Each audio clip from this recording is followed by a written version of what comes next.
And welcome back. We have Ann Morrison here to do a recap and analysis of the June 10th show, which is last Friday. And Ann, I want to give an intro first to NutriMedical so people get an idea. This is the platform. The show is from 12 to 3 Central Time on Republic Broadcasting Radio. It's put out on RSS feeds podcast to all the RSS feeds for pretty well every audio on the planet. And we're also now doing the last few weeks video feeds, which are going out to Vimeo.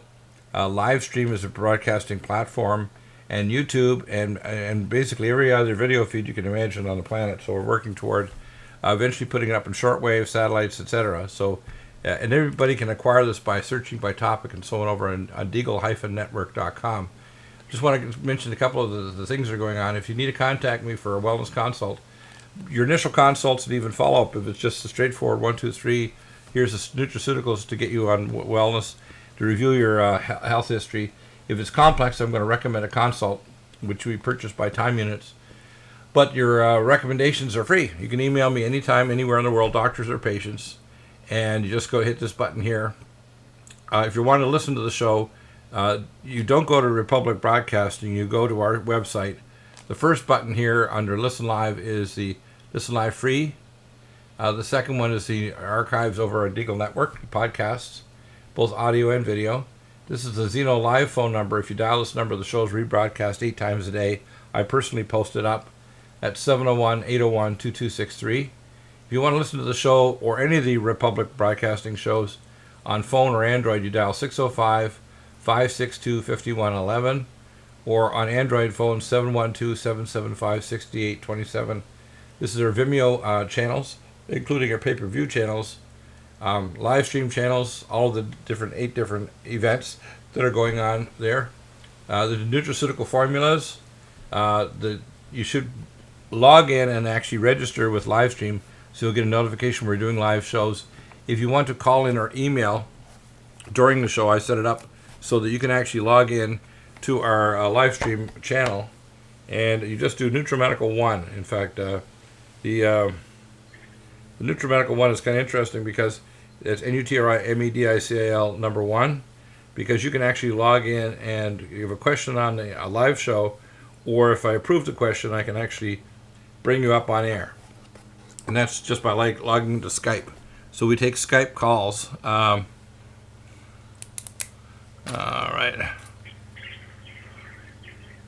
right, let's see, accept. So I just got another caller who wanted to be able to call in. She just actually signed in, looks like a minute ago, which is kind of good. Okay, so that's good. I just accepted her as a caller. So she can pose a question, actually, and it'll pop right up on the screen here, and I can actually see it and decide if she's going to raise an actual question on audio on Skype. And then, of course, we've got our YouTube channel, premium YouTube channel, the pay-per-view videos over in Vimeo, and there are lots of different things available. We have lots of specials right now. Lactose blocker on special, free shipping. Nutriodine, free shipping. Power C Plus, free shipping. Silver 100. Over in our specials here, we have Allison Med, QRMA, Cardiovasc, and Lactose blocker. You'll see the shows on the left side here. Over on this right, you'll see our link directly to our specific high-quality products. We also have a product page here. If you go to the product page, you'll see a number of companies. The first one, of course, is my specific NutriMeds. There's several hundred. Silver 100, Indiamese. We're working on a new one now, a new technology, by the way. We're always advancing technology. I'll be bringing on a new sound system, vibrational technology that can input specific frequencies to treat the body. That'll be coming out in the next few weeks. Lumen Photon, pulse light therapy, Mountain Red Velvet and Alamax, ozone therapy, to either with mild hyperbarics or ozonating water for either drinking water or enemas. QRMA, the quantitative resonant magnetic analysis, which allows the biophotonic analysis of the body. We also have, of course, the bioplasm machine from the Russian Academy of Sciences and Dr. Nesterov, a Chinese version.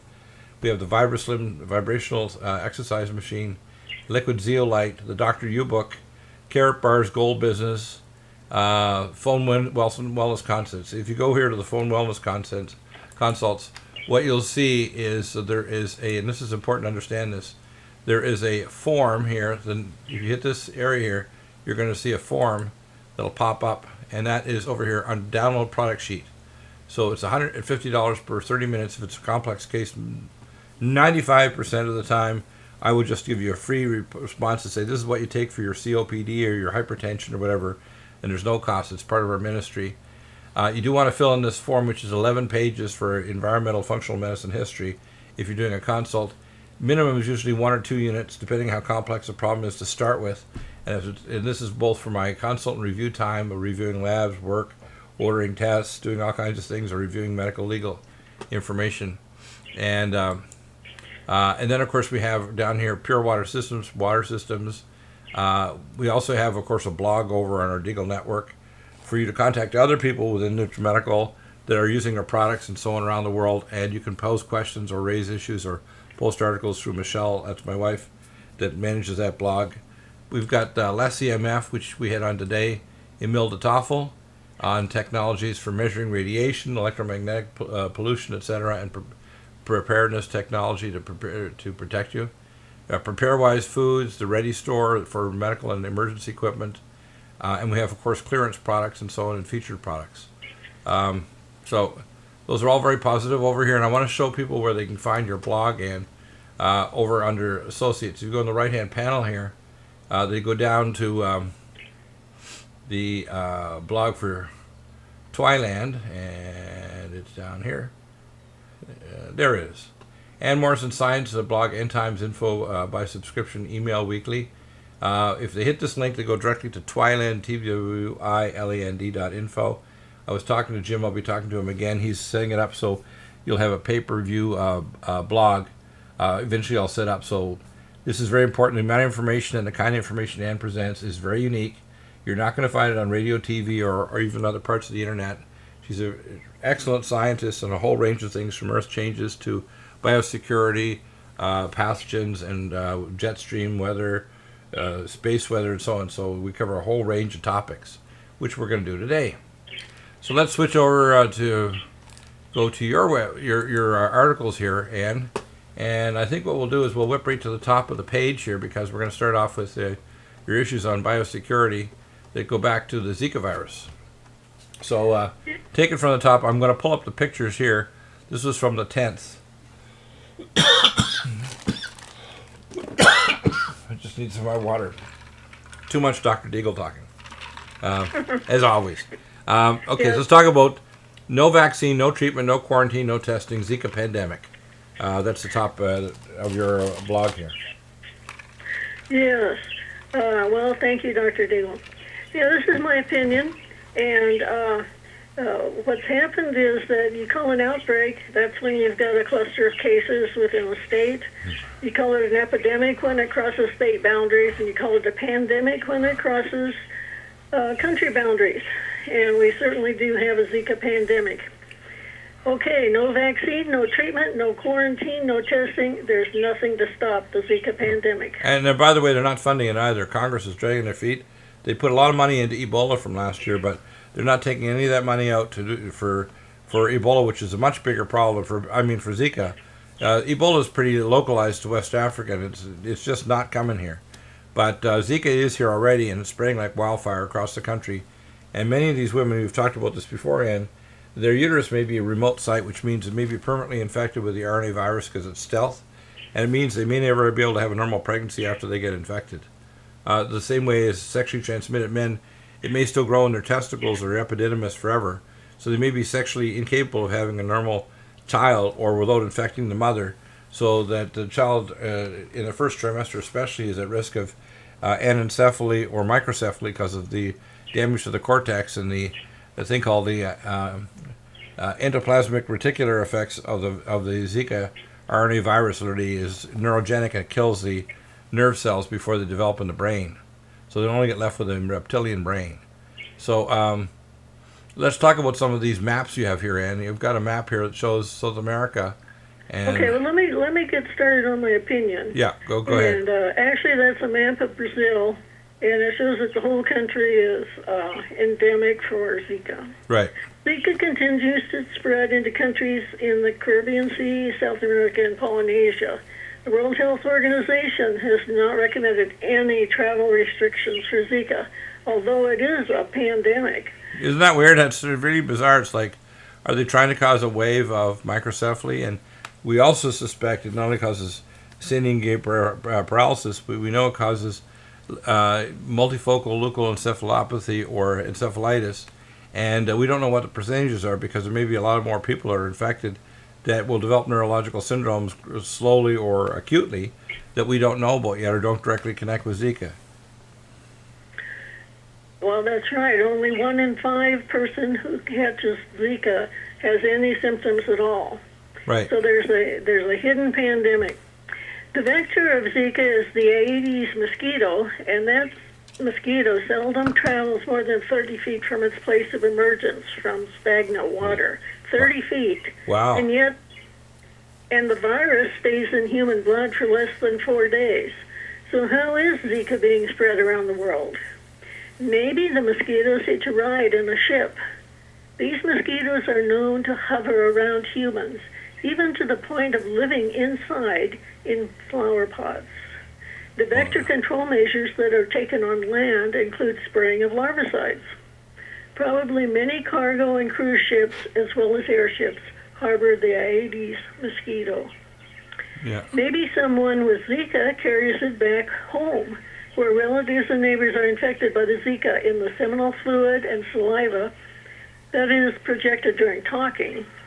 Humans as hosts have not yet been explored by the scientific community. The Centers for Disease Control are disingenuous when they publish that no locally acquired cases have occurred in the United States. There have been confirmed cases of Zika transfer through unprotected sex. In the United States, Zika has not been put on the sexually transmitted disease list, better known as STD. Right. STDs are reportable to the CDC, and partners of those with an STD are notified to be tested. Although being diagnosed with an STD is a stigma, responsible people make sure that they are not transferring it. And now this is the second map that shows the spread into the Caribbean Sea. Right. Saliva and urine also contain Zika. Keeping social distancing when talking, that is, standing at least 6 feet away from your audience, will keep saliva from infecting business cohorts and family members. Men splash urine on their pants or legs when urinating. Either sit to urinate or change out of your day clothes as soon as you get home before your children run to hug your leg. And now I have a map of Argentina, and this is a new place that Zika is being found. Right. And up there where it says Benjamin, I don't speak Spanish very well, Tenizo, you see that little tiny state? Yeah, Benjamin Matienzo. Yes, well, that little tiny state has Zika. Wow. And and I looked at this and I said, how can that, why? Why does this little tiny state have Zika? Okay, one thing you notice, it has an international airport. The second thing you notice is that, or you read about, is that airport handles a lot of traffic from Polynesia. And what happens is that people travel back and forth between Polynesia and this particular state in Argentina because of cultural trips. Ah, okay. So they could be carrying cargo, like even food that might be carrying them hovering mosquitoes, is what you're saying. Yes, that's what I'm saying. Wow. So you have to look broadly in order to find, they say, well, Zika is in Argentina. Well, as a matter of fact, it's only in a very small part of Argentina. Ah, that's interesting. So in other words, international travel is one of the problems, not just animal vectors, it's I call it the hollow silver flying Petri dish called a an airplane, a public airplane, that's actually one of the main vectors for spreading international pathogens. Well, that's right. And that was my point, is that it's not just the mosquito. I mean, the mosquito stays within 30 feet of where it emerges. But it might be bananas or fruit or some other cargo that they're taking that might be carrying it. Exactly. And I'm saying that they're not using any larvicides or any insecticides or anything when they clean up a cabin for an airplane or for a cruise ship or for a cargo ship. What they should be doing is ozonate them, or using ozone and our Silver 100 ionic spray, and that would sterilize it without staining things or causing other cosmetic effects. But it's something that they should seriously consider, is sealing aircraft and ozonating them, or ozone plus Silver 100 type ionic sprays to kill off the pathogens, so that when they release an aircraft, it carries no TB or viruses. Yes, the international health regulations, and that's run by the World Health Organization, states that Zika is of concern worldwide, and yet they do nothing to make sure that travelers worldwide are being protected from Zika. Yeah. Yeah. Okay, there is no vaccine for Zika. Yellow fever is the same flavivirus family, but this vaccine is an attenuated live virus. Right. Follow-up surveys have discovered that people exhibit symptoms of yellow fever throughout their lives. The medical community is becoming aware that some viral infections are not an acute disease, but instead are chronic. Right. We know that attenuated live virus vaccines transfer the virus into humans. And this is a picture of air traffic into Polynesia and where it goes, and that's every place that Zika can go. Right, and it looks like Port Moresby is a major transfer port from Hong Kong and Manila, Kuala Lumpur, Singapore, etc. And then it goes on to Brisbane and Auckland, etc. Yes, exactly. There are no treatments for Zika. There are no treatments for Zika. To rid the body of Zika would be an impossible task because it defeats the immune barriers to the brain, placenta, seminal fluids, and bone marrow. Now, we have some alternative care that will kill it. We have three major things. We have nutriodine, which is a Tesla-activated monatomic iodine that kills all pathogens, including intracellular. We've got allicin med that goes through the biofilm made by a lab for us in Germany. And we have the only ionic silver in the world made in a lab in Florida that is hundreds of times stronger than any other silver. We also have NutriDefense, which I designed.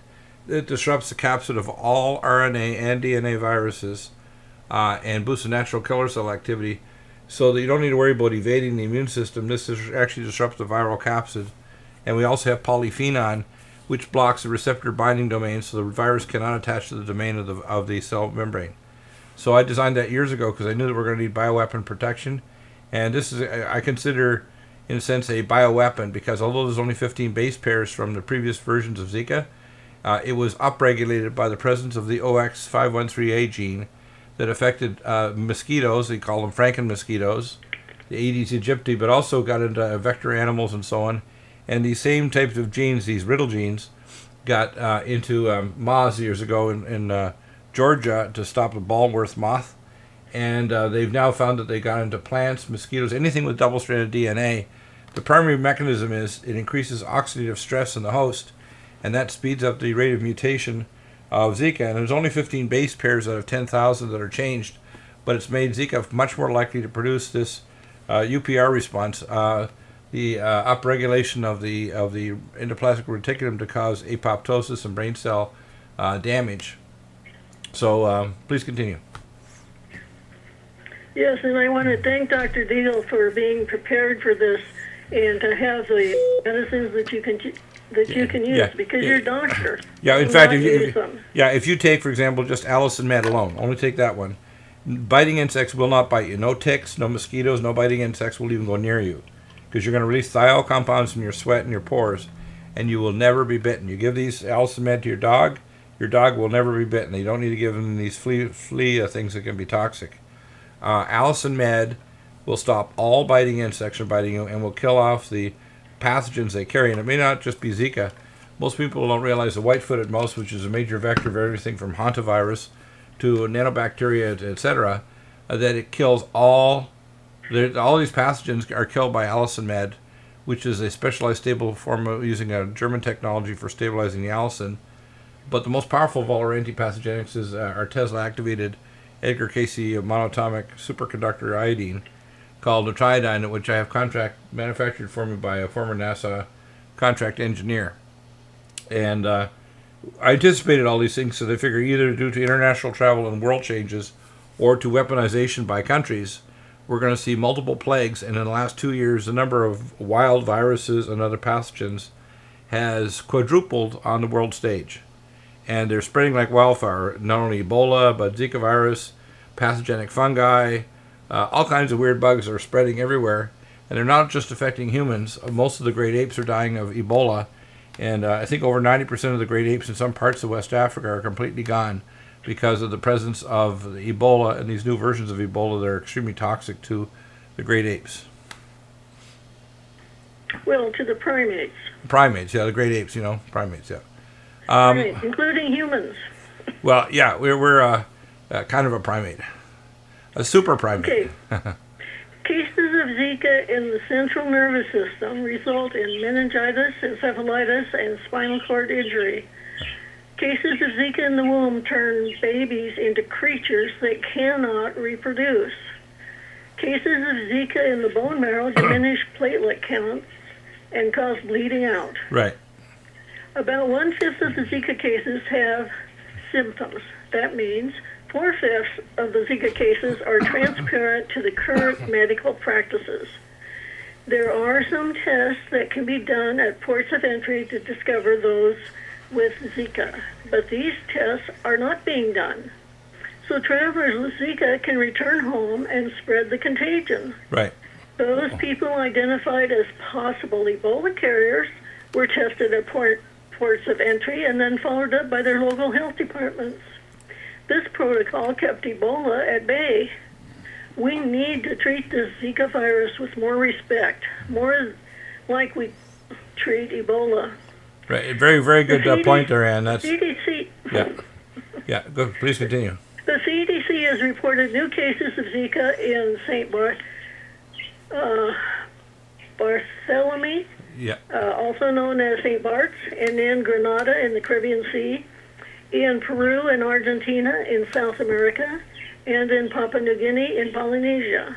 Be sure to read the travel advisories before planning your trip to paradise. Otherwise, you may end up in fool's paradise. I didn't realize you're a comedian, too. A scary comedian. I try. Okay, and then the next thing is a chart, and you can go down to the table. Yeah. And this is put out by the CDC on a weekly basis. You're talking about the chart of the colors, say that, different green colors for the different states in the United States, you mean? yes. Oh, well, there's a chart, too, but yes, there's also a map. Yeah. And the travel-associated cases reported through I got that. I have June that up. 8th. Yeah. It's almost 700. Now, remember, you have to multiply that by 5 because only 1/5 of the cases are seen by the medical community.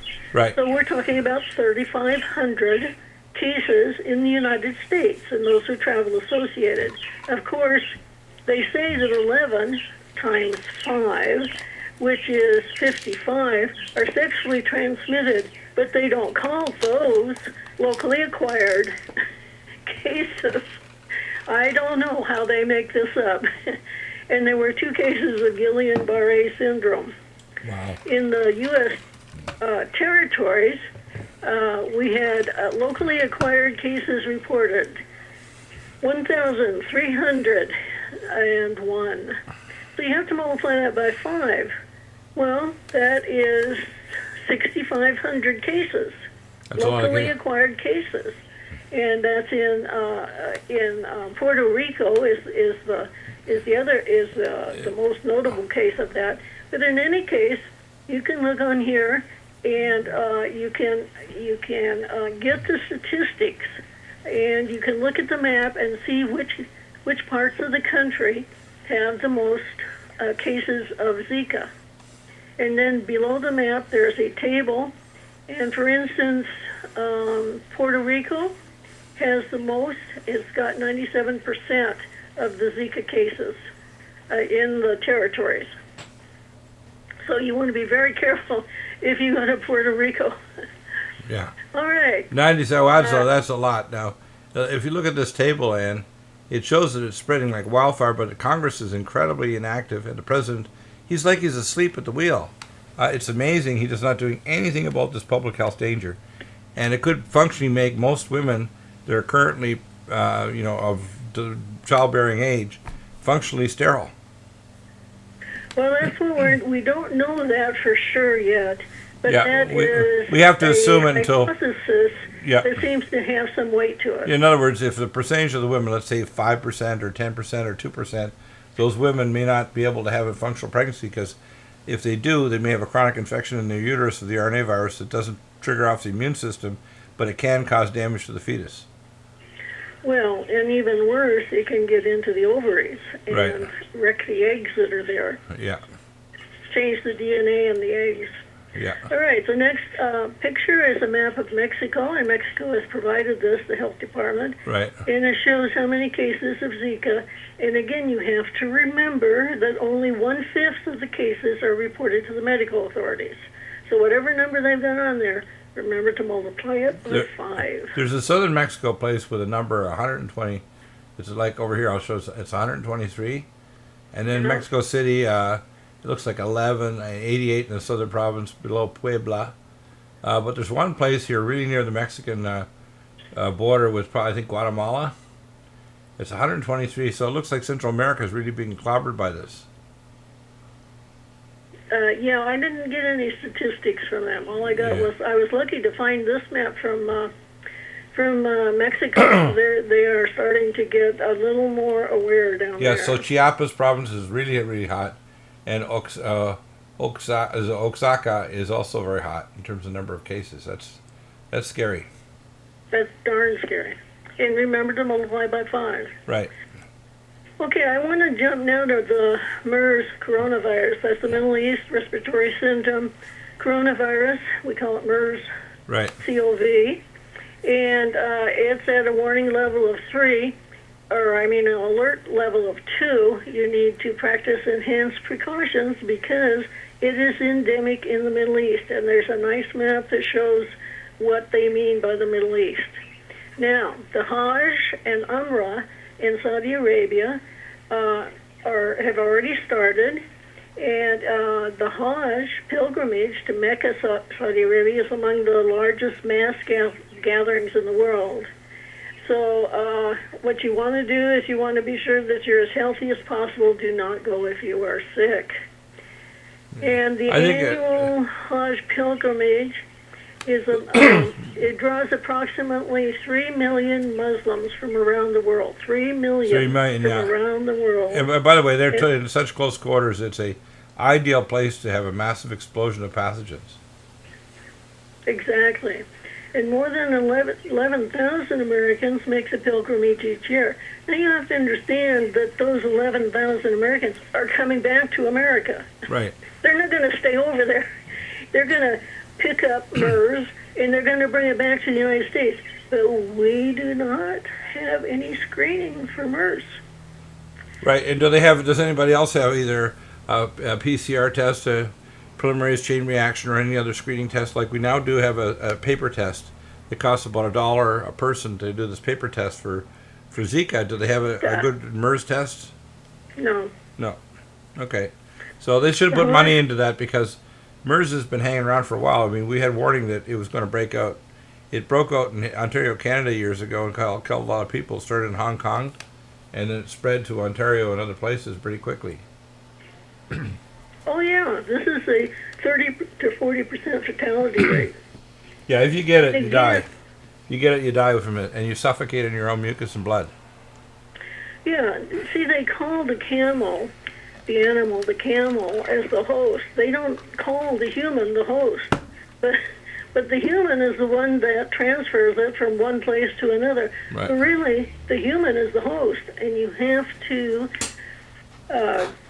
do something about that. I mean, you can't have people carrying MERS around the world. The problem is they don't want to restrict travel, especially the Saudi government doesn't want to say, hey, it's dangerous to come here, and they haven't changed their public health policies to reduce the chance of infection or test people before they leave when they may be carrying an infected person leaving the country to go back to Europe or somewhere else. That's exactly right, Dr. Bill. Now, the Hajj is going to take place from approximately September 9th to the 13th, 2016, and Umrah is another pilgrimage that is likely during the month of Ramadan. So it's already started, and it'll be through probably by July 5th, right after Independence Day. Yeah, and Ramadan is the month that calls people to jihad. It's the danger month, we call it. Afterwards, usually means after these mass gatherings of Umrah and Ramadan, you usually have bad things happen in terms of terrorism. Now, we have had cases of MERS in the United States. 2 cases were confirmed in May 2014 among 2 healthcare workers living in Saudi Arabia who were visiting the United States. Countries considered in the Arabian Peninsula and neighboring include Bahrain, Iraq, Iran, Israel, the West Bank, Gaza, Jordan, Kuwait, Lebanon, Oman, Qatar, Saudi Arabia, Syria, the United Arab Emirates, and Yemen. So if in all those countries, it would be considered endemic. Yeah. Okay, MERS affects the respiratory system, the lungs, and the breathing tubes. It's much like SARS, and I don't know how many people remember SARS, but I remember SARS. Yeah. But it isn't SARS. It's different. It's a different virus. It's a coronavirus, but it's different. It's a really big virus. Is that the difference? It's bigger? It's just a big coronavirus. It's a different subclass. Now, this is the important statement. The first known cases of MERS occurred in Jordan in April 2012. 2012. April. That's 4 years ago. And we've had thousands of people who have died of it since then. Wow. Okay. Countries who have had lab-confirmed MERS cases, and I already gave you the ones on the Arabian Peninsula, so I'm going to give you the other ones. Algeria, Austria, China, Egypt, France, Germany, Greece, Italy, Malaysia, Netherlands, Philippines, Republic of Korea. I'm sure that we all remember South Korea. Right. Thailand, Tunisia, Turkey, the United Kingdom, and the United States of America. Mm. Now, the issues raised up on the news media that with the Zika virus, the 2016 Olympics might have a lot of people that may not show up. They're even talking about the idea of maybe canceling it and moving it somewhere else. What's the story there? The story is that the World Health Organization said that it wouldn't make a whole lot of difference. Now, but you have to understand that the World Health Organization is not interested in whether you live or die. I mean, if I were a health worker, even if one person died, I would feel terrible. But the World Health Organization is not like that. So if 1% of the people who go to Rio die, they don't consider that important. Right. And the 2016 Summer Olympics in Rio de Janeiro will run from August 5th to August 21st. And the paraplegic games are scheduled for September 7th to September 18th. Now, what Brazil says is, well, it's our winter season, so we don't expect the mosquitoes to be very active. Well, we know that the Aedes mosquitoes overwinter.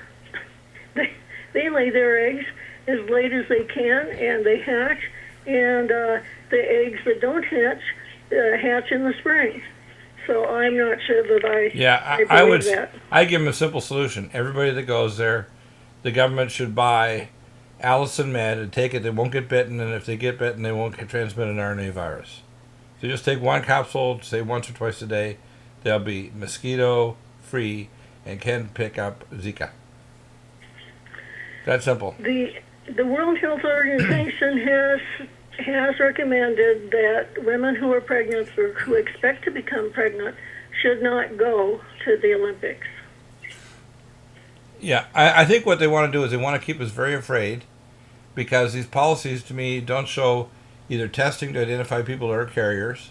They don't talk about vectoring through airplanes and other flights. They don't quarantine people for half an hour while they can do a PCR or some other rapid test.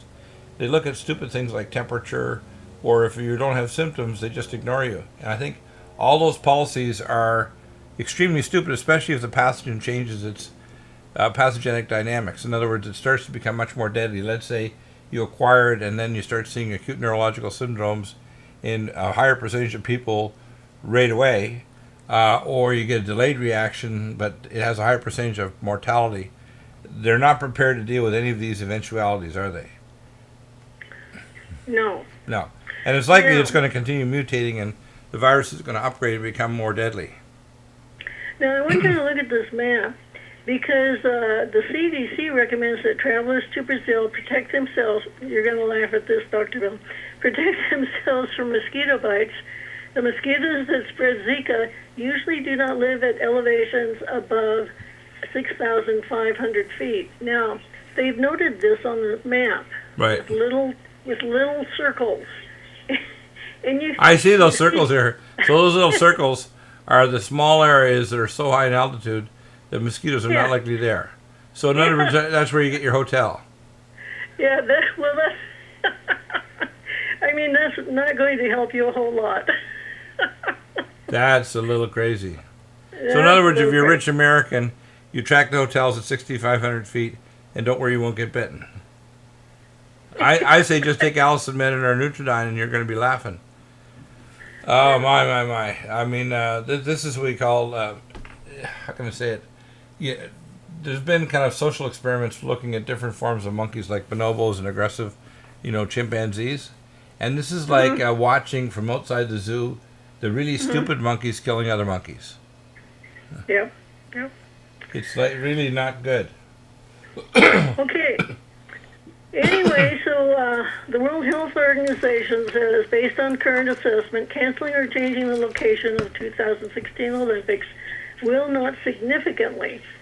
Now, that's the important word there in the sentence.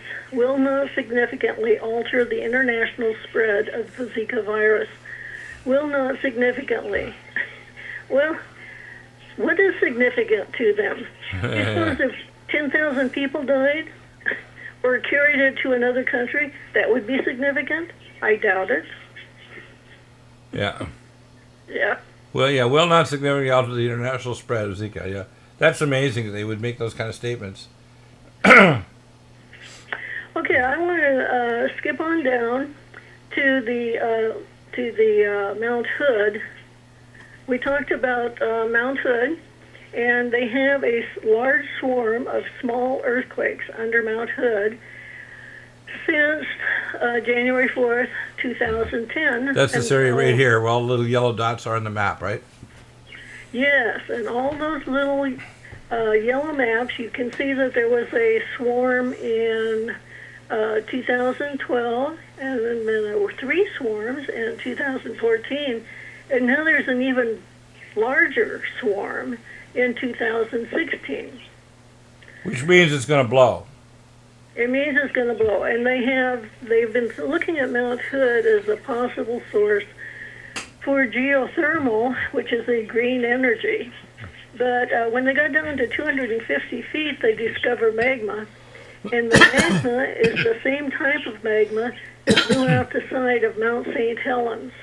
So it's a specific type of low viscosity magma that is, when it contacts water, creates a pyroclastic explosion. Well, no, frantic. Frantic explosion, yeah. So in other words, it's very liquidy. So when it hits water, it's like boom, superheated steam. Right. And there was a strong earthquake off of Mexico, and at that time, it's right on the what they call the Middle American Trench. And what happens is that connects up to the San Andreas Fault. So, yeah, that's the same fault line that's 74 miles from here, called San Jacinto, that went right through Borrego Springs, and it was like our home is a 5,000 square foot home on about another 4,000 square feet concrete pad. It was being like being on a trampoline, bouncing around here. I was sitting in my chair and I was bouncing around. It's like, oh my gosh! And you could hear the house, which is built a super high construction standard, so we could put a second floor on, which we haven't. And it was creaking and rocking. It was crazy when that earthquake hit at 106 on, I think it's Tuesday, passed. So. Well, and that was what I had said. I had said, well, these earthquakes off of Ecuador, I don't know if you remember that. That was 3 or 4 weeks ago. They had a couple of large earthquakes off of Ecuador. That's in South America, right, on the western side. And it was at a triple junction. And I said, well, the force can be propelled into the Caribbean Sea. It can go out to the East Pacific Rise, or it can go south down towards Chile. Well, as it turns out, the second large earthquake in the same place, went down. Instead of being at 20 feet, it was at 200 feet. So I had forgotten that, sometimes these things the energy can go downward. And unfortunately, when it goes downward, then it's more likely to move a tectonic plate. So then when the 6.2 earthquake occurred off the west coast of Mexico, along that trench that goes up to the San Andreas, or as it turned out, the San Jacinto trench, fault line, I said, okay, now it's going north, and the people in Southern California, this energy is being sent along that fault. Right, and there's only there's a 24-mile gap between the end of the San Jacinto and the San Andreas. It runs all the way up to the ocean, going off of San Francisco out into the bay. And people don't understand that the amount of energy recoil in the rocks is equivalent to around, I think, 12 and a half, 13 feet, which is like almost 4 meters. And if it moves 6 inches, it'll destroy most of the buildings in Los Angeles within 10 miles of the fault zone, and then destroy a lower percentage further out. It's going to be a lot of energy. We're talking about probably a 9.3 level earthquake. Yes, and so be prepared, and that is the last part of my report for the 10th. Yeah, that's an excellent report, and this was, by the way, with our new computing power, we got a lot of higher resolution, and everything worked really well. I'll send you over the embed link as well to put up on TWILAND, because this gives a lot of good information and review these pictures and files. And hopefully, if your air conditioning's still working, we'll kind of review what you talked about today about the climate problems, and we can get into that as well. Yes. Now, you can't do that. We'll do that probably next week, early next week. Early next week we can do that. Yeah, I'll get back. I'll be back on Wednesday. We can do it, say, the middle of next week. Okay.